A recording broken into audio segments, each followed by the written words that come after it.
really fun, and I liked the game itself too. But eventually, though, I kind of got tired of them always taking my money and wanted to get better at the game. Some people are so good that they make millions playing. This is how it's most well known, is through the World Series of Poker yearly tournament. And although I'm not good enough to go pro, I'm good enough to beat my friends now. So, I'd say the two reasons to get into poker are to have a good time and to earn money at the same time. So, poker is played with a typical deck of cards, 54 total. There's 4 suits: spades, clubs, diamonds, and hearts. And everyone is dealt 2 cards from the deck that only they can see. And if it's a bad hand, you just throw it out and wait for the next hand. But if it's a good hand, like a pair or suited cards or high cards, then you want to play it. The best hand in the deck is pocket aces. If you have a really good hand, you want to bet. If you have a hand that's better than that, you want to raise over someone else's bet.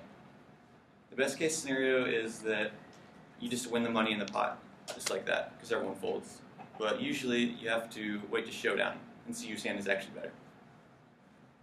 So,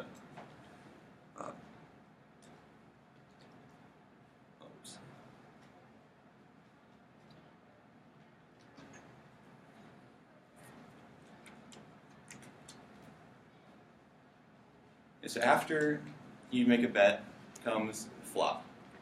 Basically, there's 3 community cards dealt out that everyone can use. And at the end, there's 5 community cards.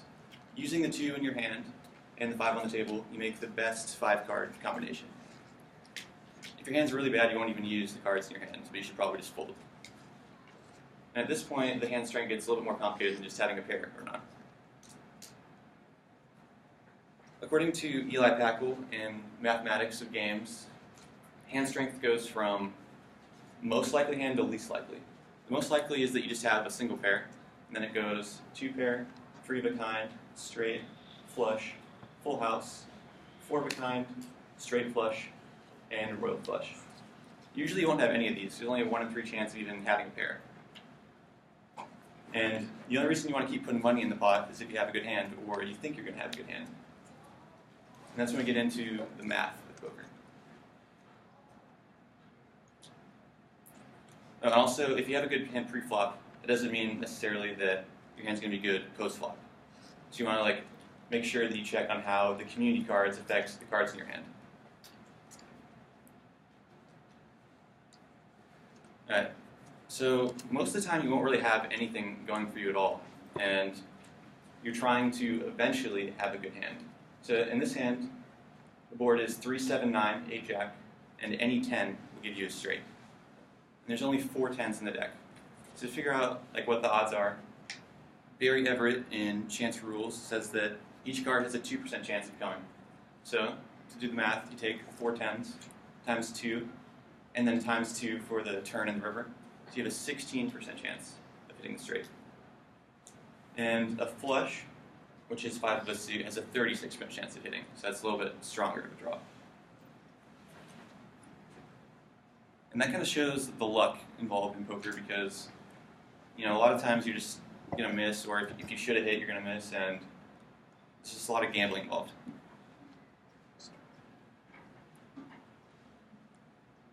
So poker is a super complicated game. There's some pros that study it their entire lives and still don't understand everything there is to know about it.